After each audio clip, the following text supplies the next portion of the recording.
Okay, so today we're gonna talk about um, another interior scene, in the world of ArcViz, and I would say this scene is more in the ArcViz space than doing little sets for product shots.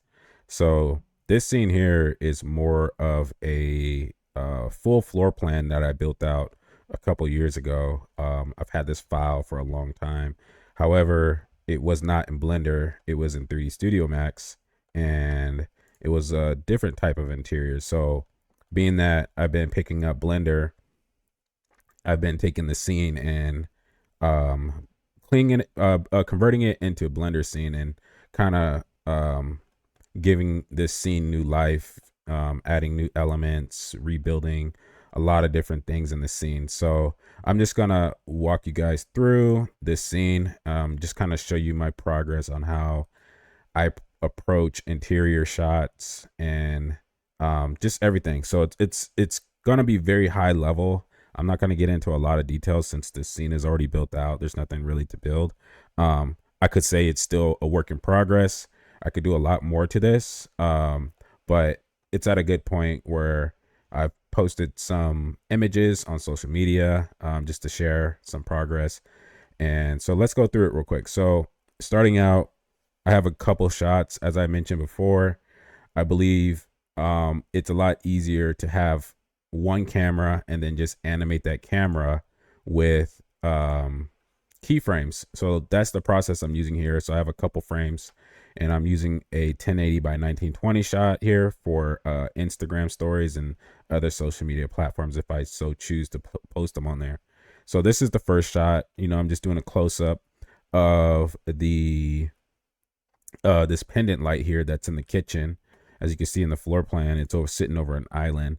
And so if I select the camera, I can walk you guys through my camera settings. So I'm using an 85 millimeter lens. And the depth of field is set to 1.4. Okay. I use 85 a lot when I'm doing shots like this because I carry a 85 millimeter lens with a 1.8 f-stop. It's a Sony A7 II. I've had it for a couple years. Really love it. I like doing a lot of street photography and then taking pictures of other things. So that's the first lens. Going to the next shot. Now we have a 50 millimeter lens. Very close up onto the island. Again, kind of just highlighting this chandelier that's sitting over the island. Let's move on to and then f-stop for this shot is set to, let's see, we have the f-stop set to 4, so it's a little bit sharper. Okay, and so we're just letting in enough light, and then it's set to 4. So next one is a 35 millimeter, so I'm widening the lens a little bit, and then also keeping it at 4. So it's sitting way back here, just kind of looking down this corridor all the way to the other end of the apartment. Our next shot. Now we're on the opposite side of this island. So now we're just trying to capture this whole island. And then looking at it from a composition standpoint, the shape I'm catching is this triangle shape starting from the top of this pendant and then following it down through these chairs. And then on the other side too, the corner of this island. So creates a really nice composition. Again, 50 millimeter, the f-stop set to 4, camera sitting way back here. I don't really like to keep my lens too wide. Sometimes in the world of architecture, they'll tell you like, hey, like let's make this lens even wider, and then they'll try to capture everything all in one shot. And sometimes it's better just to highlight elements throughout the interior so that you create a feeling more than just trying to capture everything in one shot. Wide lens shots can be nice, however, they need to be highly arranged if you're shooting those kind of shots. So you got to make sure that you style everything just perfect for those shots. But here, I'm just moving around, capturing little elements with a 50 millimeter lens. All right, so next shot. All right, so now we're just kind of looking straight on. It's an 85 millimeter. Set the f-stop to 4. I have a foreground element, which is this pendant here in the living room. and then we're capturing the island again, and we got some photos in the back, which is great. So next shot, now we're just doing kind of a very abstract vignette. I'm capturing this pendant light, so I'm trying to capture the texture and materiality of this pendant light here. A lot of depth of field, 50 millimeter 1.8 lens. And then the next shot is a very wide shot. So this is, I wouldn't say it's very wide. It's 35 millimeter. You would consider very wide like a 24 millimeter. So it's kind of in between that wide and narrow lens, 35 millimeter. It's a great spot to be in. So this is the 35 millimeter, just looking all the way through the space like we did on the opposite side. So as you can see here on the floor plan, sitting right at the door. Okay. And that's all the shots. So we got 7 shots. Again, the keyframes are animated all the way throughout the shots. It gives us a nice look. And then, so now we could talk about lighting for the space. So let me switch to solid mode here. And so let's talk about lighting. So I'm going to switch to my shader window or shader editor.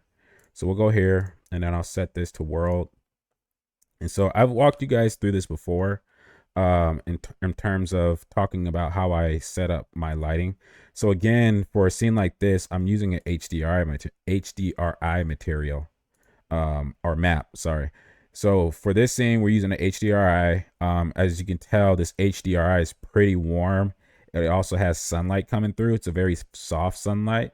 And so again, walking you through this node setup, right? We got the strength of the light, right? The intensity. And then I have a hue saturation, so I can control how saturated the light is. And I'll talk about that in just a little bit. We'll come back to that. And the gamma, so if you guys remember, the gamma I use to control how intense the sunlight it is itself. So it separates the sun and the sky from each other more apart so that you can get a more intense sun. So if I was to increase this here to 1.5, you'll see that the sunlight itself gets more intense, right? So now these shadows are getting a lot harder, and I can go over here and increase the strength of the light. So now we're getting harder shadows in the scene. But for this one, I wanted to keep it softer. Set this back to 1. And as you can see, my shadow's a little bit softer. Everything is a little bit more even. So here, this is where you plug in the HDRI map. And again, you want to use an environment texture to plug all that up.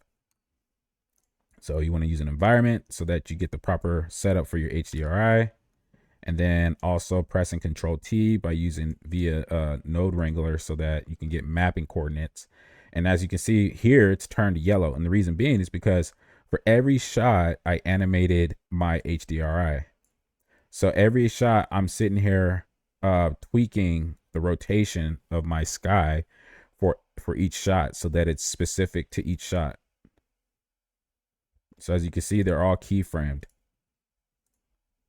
right? And it's as simple as setting your shot, right? And then you go in, you know, let's set this to 0, see what it looks like. So now we don't get that much sunlight, you know, and then I just start going through, finding something that I like. 50, right? So now we're getting the sun coming from behind the camera. Let's try 200, right? So now it's coming from the left to right, right? And then when I find something that I like, all I do is just hover over this. I press I to keyframe it, and now I got my keyframe set. And then I continue doing the next thing. So I set the camera, rotate the HDRI around, hit I, set my light, and keyframe it. So it's just a repetitive process. You can set up your shots really easily like this. And then when it's time to render, all you do is go up, render an animation, and then all your frames get rendered out as an animation. And now you get all your shots. Okay, so going back to talking about this node. So this is an extra node that I've added. This was not in my other video when we were talking about that set we built with the table and chairs, right? So the reason I added this node is because I want to be able to control the saturation of my HDRI. So sometimes when working with HDRIs, you'll get a lot of good color information coming in. However, sometimes what you're dealing with is colors that you don't want. So sometimes you'll come across HDRIs where they'll have grass in it. and that grass will bounce up to your ceiling. So there's a couple solutions for that, and two of them are you can either put a plane under the whole scene, right, and make that plane very big so that the bounce light is white and it's just neutral so that your ceiling does not turn green. Or you can sit here and add a saturation node. However, it's going to desaturate everything, right?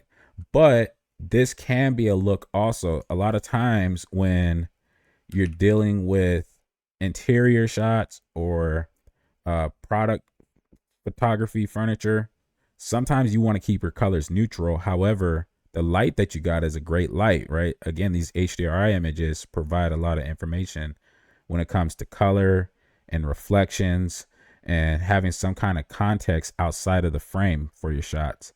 And so sometimes you don't want all this color coming in from the lights, but you still want the lighting itself because it's great light. So what you could do is just take the saturation and turn the HDRI black and white now. So the HDRI is set to 0 on the saturation. Now we have just a black and white image, and now I'm getting a very neutral look to my shot, right? And so a lot of times, and this, like a lot of the Scandinavian type interiors that we see on Pinterest and all these other cool shots or IKEA stuff, they use a lot of neutral colors when it comes to the lighting. It's very white, pure, and now you can just capture the pure colors of the elements in the scene, right? I didn't do it on this case, but this is how you can capture that kind of style if you're looking to do it. But for this shot, I wanted something more warm, right? I wanted to feel like, maybe the story is it's, this guy has this apartment in a high rise and it's early morning on a Saturday, he's about to make his coffee, and so, I wanted something more warm. It feels kind of morning-ish. So anyhow, yeah, so that's another thing you can do with your HDR is you add a hue saturation value node, so simple as Shift A, type in hue, there it is, and then you just add it into the chain. So that's another tip, helps a lot. Have major control over your HDRI images, simple chain. Hopefully you guys pick that up. And then, okay, so let's talk about, is that it for lighting? Yeah, this is it for lighting. So again, for the lighting, this is how I was able to set up my lighting for the scene. I tested out a lot of different HDRIs. Most times the first one doesn't always work. So you always want to import the HDRI, rotate it around, test it out, see what you get. And then from there, you can find what you like. And then it's time to just start setting up your camera shots or whatever. Whenever it's time to do that, then you can move on. So that's the lighting. Again, looking at the scene itself now, just looking at the model of the scene. So here I actually have some context outside of my windows. So in this scene, this scene has a lot of windows. Okay, so let's move up so I can show you guys what this apartment looks like. So this apartment has a lot of windows. It's based off a high rise in Portland. I think it's called 317. If any of y'all are familiar with Portland, if that building still has it, it's a building in the Pearl District that has red balconies. So the glass is red balconies. And so a while back, I found the floor plan of this building and I wanted to build out one of these apartments.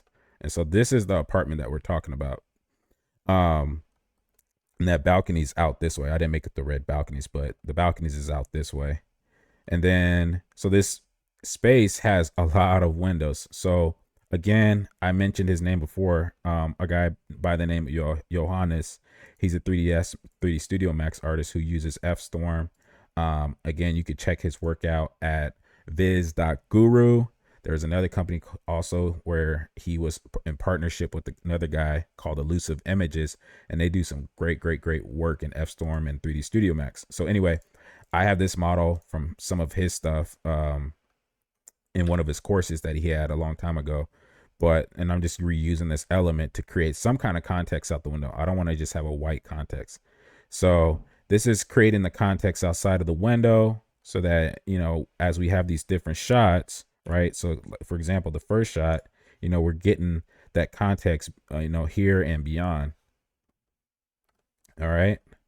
So moving on, again, I try to avoid modeling a lot of things these days when it comes to, building shots and setting up scenes.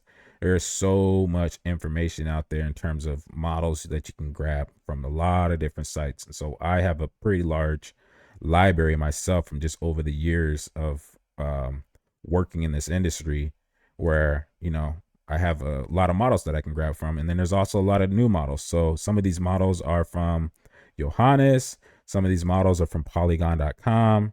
Some of the textures are Polygon. Some of the textures are in my existing library.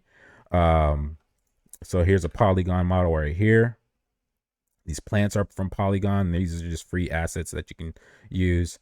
So yeah, I'm not the type of person that's going to sit here and model off a whole scene.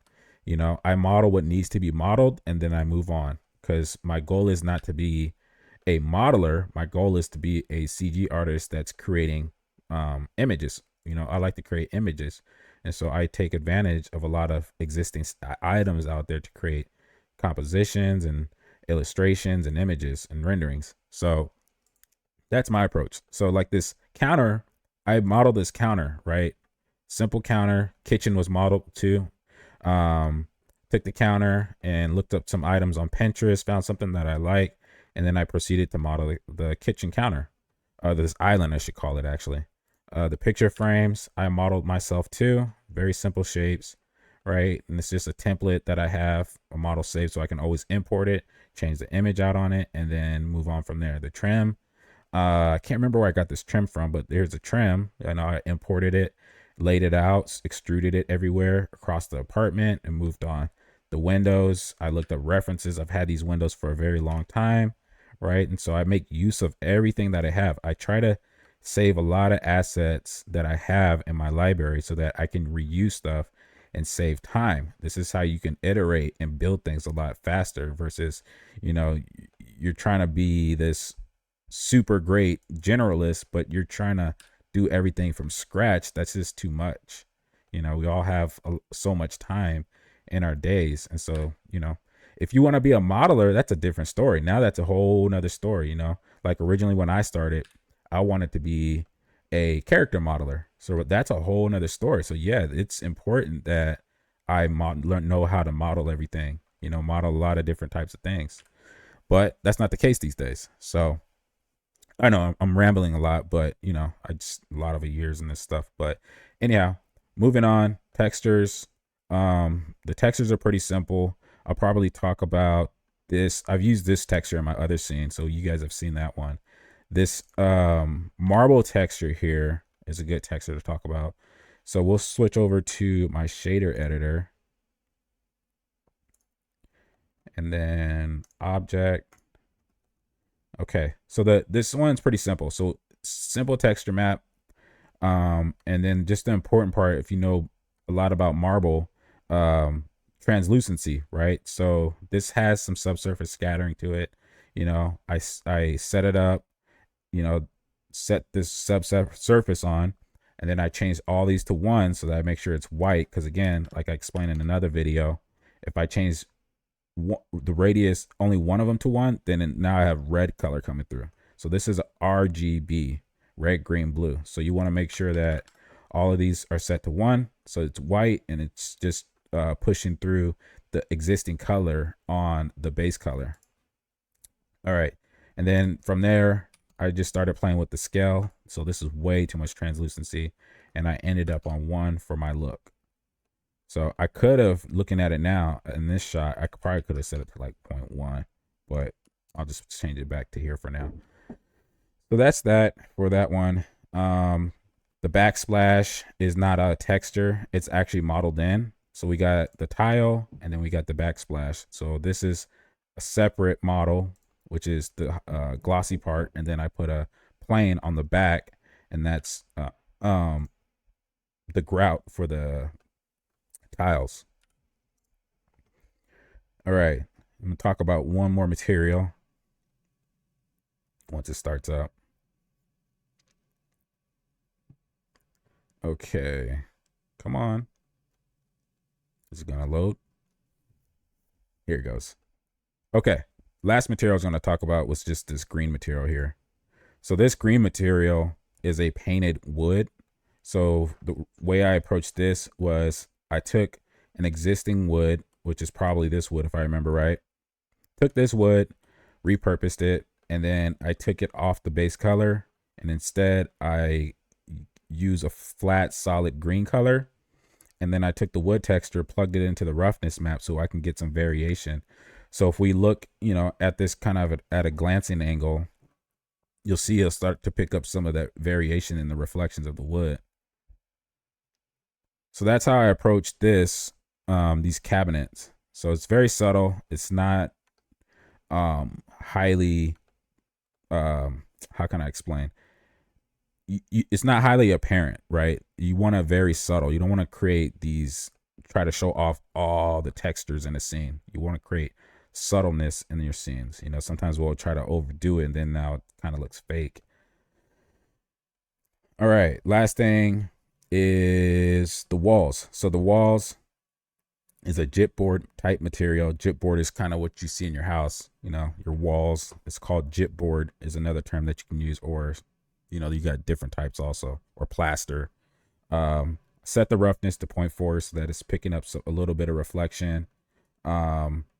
Add some the whites here, they're not the same white, so I got this white set to 0.6, and then the white over here is set to 0.8. So I'm creating just a little bit irregularity into the walls because I don't want them perfect. You got to remember, in physical spaces, nothing's perfect. Although our eyes perceive it as perfect, things are not perfect. So I just created that. I'm using a texture map to create that. You could call it like a dirt map to create that irregularity in the walls.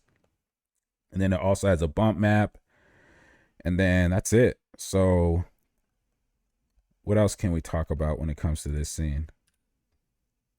So let's switch back to the 3D viewport.